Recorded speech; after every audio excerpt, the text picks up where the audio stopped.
नहीं नहीं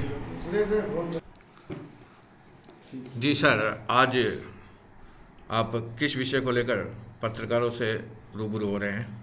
देखिए बंधुओं, कोविड-19 को लेके केंद्र और राज्य की सरकारें पूरे देश और प्रदेश को संक्रमण से मुक्त रखने के लिए, संक्रमण से बचाने के लिए बहुत से ज़रूरी उपाय और बहुत से ज़रूरी काम कर रही हैं। और इसी सिलसिले में सारे कामकाज भी 2 लॉकडाउन जनता ने देख लिए और तीसरा लॉकडाउन आज से शुरू हो गया और 17 तारीख तक तीसरा लॉकडाउन की घोषणा हो चुकी है। और अब इसके दौरान एक सबसे बड़ी ज्वलंत समस्या दोनों सरकारों के सामने कि प्रवासी बंधुओं को लाने और ले जाने की। जो प्रवासी बंधु हमारे राजस्थान प्रदेश में, उनको खुद के प्रदेश में भेजना, और जो प्रवासी बंधु हमारे राजस्थान के उनको घर तक लाना। उसी सिलसिले में रजिस्ट्रेशन का अभियान चल रहा है। और मैंने तो जब पहले एसडीएम प्रशासन के साथ मीटिंग ली 1 महीना पहले, उसमें ये तय कर लिया था कि हमें ये सूचियां समय रहते बुला नहीं चाहिए, क्योंकि जो समय लंबा खींचेगा तो प्रवासी लोगों का दबाव बढ़ेगा, परिजनों का दबाव बढ़ेगा और हमें सूचियां तब बनानी पड़ेगी। तो हमने यह समय रहते इस बात को आगाह किया। हमारे नौखा की सूचियाँ दोनों पंचायत समितियों की, सभी ग्राम पंचायतों की सूचियाँ बनी हैं, हमारे शहर की नगर पालिका में सूचियाँ बनी हैं। तो ये हमारे नौखा के प्रवासियों की संख्या लगभग 10,000 के आसपास पहुंच रही है, जो दूसरे प्रदेशों में है, जिनको घर तक आना है। बीकानेर जिले में ये सूचियाँ 25,000 की संख्या पार कर चुकी है। और क्या मैकेनिज्म रहेगा, किस तरह लाया जाएगा, इसको लेके बहुत बड़ी असमंजस थी। राज्य सरकार का कहना था केंद्र सरकार परमिशन देगी तभी हो पाएगा, और वास्तव में गृह मंत्रालय, भारत सरकार जो इसमें परमिशन करेगा तभी आगे बढ़ा जा सकता है। 29 तारीख को गृह मंत्रालय, भारत सरकार ने ये एडवाइजरी जारी कर दी, परमिशन दे दी कि इस तरह के माइग्रेंट तीर्थयात्री जो हमारे श्रमिक हैं, प्रवासी बंधु है, व्यापारी बंधु है, छात्र है, तीर्थयात्री, उनको एक प्रदेश से दूसरे प्रदेश में अपने मूल गृह तक ले जाने का राजस्थान सभी सरकारों को छूट देती। हमारा रजिस्ट्रेशन चल रहा था, राजस्थान में रजिस्ट्रेशन की संख्या आज की तारीख में 15 लाख से ऊपर जा चुकी है। और उसके बाद माननीय मुख्यमंत्री जी ने आग्रह किया कि रेल चलानी जरूरी है, रेल के बिना यह संभव नहीं हो पाएगा। तो भारत सरकार ने रेल की परमिशन भी दे दी। अब आज आपने देखा होगा कि कांग्रेस की मुखिया श्रीमती सोनिया गांधी जी और उनके सुपुत्र राहुल गांधी जी और कांग्रेस के महासचिव वेणुगोपालन ये कहते हैं कि प्रवासी बंधु मजदूर श्रमिकों से रेलवे किराया ले रहा है। और उन्होंने आह्वान किया कि हमारी पार्टी, हमारी पीसीसी प्रदेश कांग्रेस कमेटी इस किराए को वहन करेगी। तो मैं आपके माध्यम से माननीय श्रीमती सोनिया गांधी जी से और कांग्रेस के वरिष्ठ नेताओं से पूछना चाहता हूँ कि जो लोग 900 चूहो खा के बिल्ली हज को चली, जो लोग देश को लूटने का काम करते रहे, वो इन श्रमिकों की चिंता करेंगे, जबकि वास्तविकता ये है कि जो भी रेलवे का ट्रांजैक्शन का खर्चा आ रहा है उसका 85% खर्चा रेलवे खुद ओन कर रहा है। किसी भी श्रमिक से कोई किराया नहीं लिया जा रहा, किसी भी श्रमिक को कोई किसी तरह की टिकट नहीं दी जा रही। टिकट 15% जो फेयर बचता है, 85% तो रेलवे खुद ओन कर रहा है, और 15% जो खर्च बचता है उसको राज्य सरकार से वसूला जा रहा है, ना कि किसी भी श्रमिक प्रवासी से, ना किसी श्रमिक व्यापारी से, ना किसी छात्र, ना किसी तीर्थयात्री जो दूसरे प्रदेश से अपने प्रदेश को लौट रहा है, उससे किसी से। सारा 15% जो खर्च होता है वो राज्य सरकार ही वहन करे। ये केंद्र की रेलवे की राज्य सरकार के साथ बात है। तो जब 85% रेलवे वहन करता है, जो केंद्र की संस्था है, केंद्र का उपक्रम है, तो 15% राज्य सरकार क्यों वहन न करे, जब देश की अन्य कई सरकारें 15% पैसा खर्च कर रही है। तो राजस्थान की सरकार और कांग्रेस की पार्टी के राष्ट्रीय नेता इस तरह की बातें क्यों कर रहे हैं, जिससे जनता में एक दुर्भावना फैले, जनता में एक भ्रम फैले। तो मेरा आपसे निवेदन है कि 15% पैसा राजस्थान की सरकार को खर्च करना चाहिए था। उसमें कहाँ तो पीसीसी की बात आ गई, प्रदेश कांग्रेस कमेटी की, कहाँ है कांग्रेस के बड़े नेताओं को इस तरह की बात कहने की नौबत आ गई। और आज माननीय मुख्यमंत्री जी ने घोषणा कर दी है कि हम वो 15% पैसा भी देंगे। तो ये घोषणा पहले भी की जा सकती थी, क्यों इस तरह का भ्रम फैला जाए। यही हमारा आज की बात करने का मकसद है कि जो कांग्रेस 90 के दशक में ये कहा करती थी, तब के प्रधानमंत्री श्रीमान राजीव गांधी ये कहा करते थे कि हम केंद्र से 1 रुपया भेजते हैं और 15 पैसे नीचे पहुंचता है। आज वही 15 पैसे देने की बात आई तो ढिंडोरा पीट रहे कि हम रुपया दे रहे हैं। आप 15 पैसा दे रहे हैं, बात रुपये की कर रहे हैं। 20 साल पहले भी आप रुपये की बात करते थे और 15 पैसे पहुंचाते थे। इसलिए आपको किसी भी भ्रामक लफाजी नहीं करनी चाहिए। आप वरिष्ठ नेता, कोरोना संकट का समय है, केंद्र राज्य सबको मिलकर लड़ना है। और राज्य सरकार भी जो पैसा 15% दे रही है वो उस कंपनियों के CSR से दे रही है। भामाशाहों ने जो मुख्यमंत्री सहायता कोष में कोविड-19 में पैसा दिया उससे दे रही है।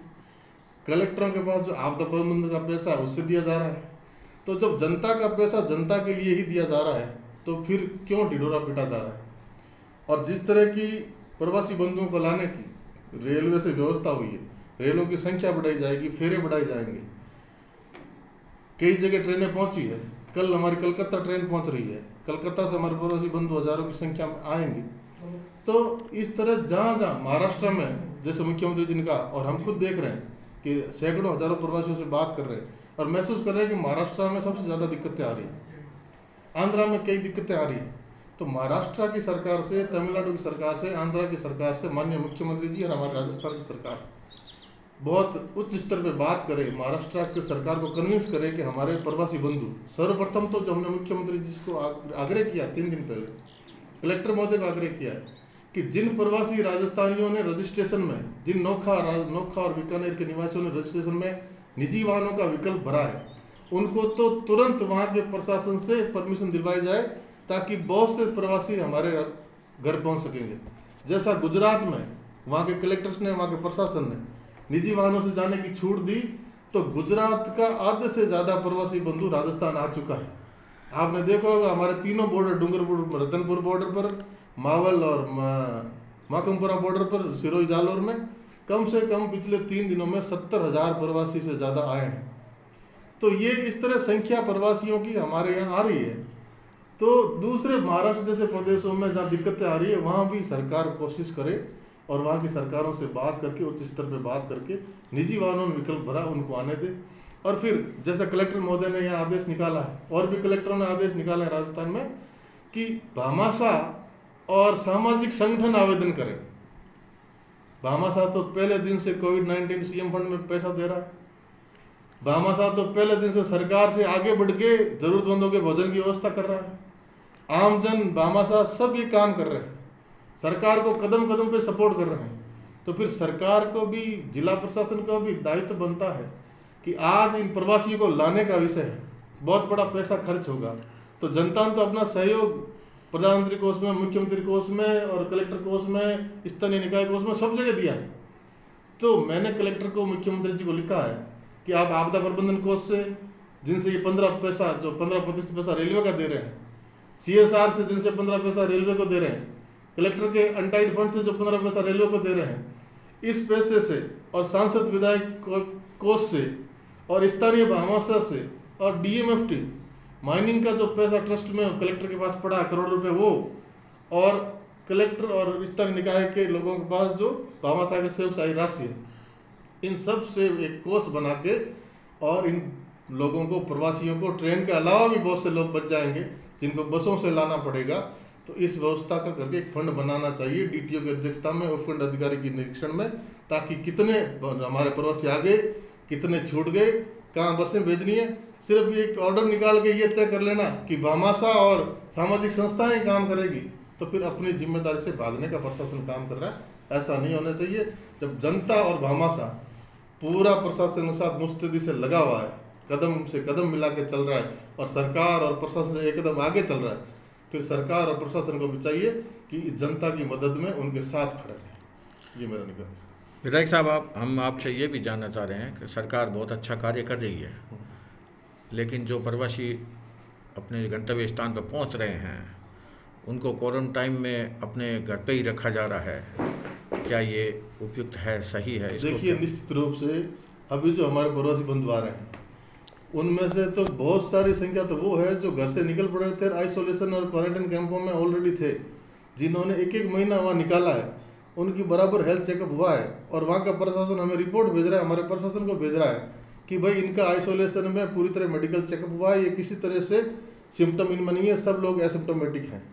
इसलिए MHA की जो एडवाइजरी है, गृह मंत्रालय की एडवाइजरी है कि 14 दिन होम आइसोलेशन किया जाए। और स्क्रीनिंग में कहीं ये लगता है स्वास्थ्य कर्मियों को कि इनको इंस्टीट्यूशनल आइसोलेशन की ज़रूरत है, तो स्कूल में, धर्मशालाओं में रखा जाए।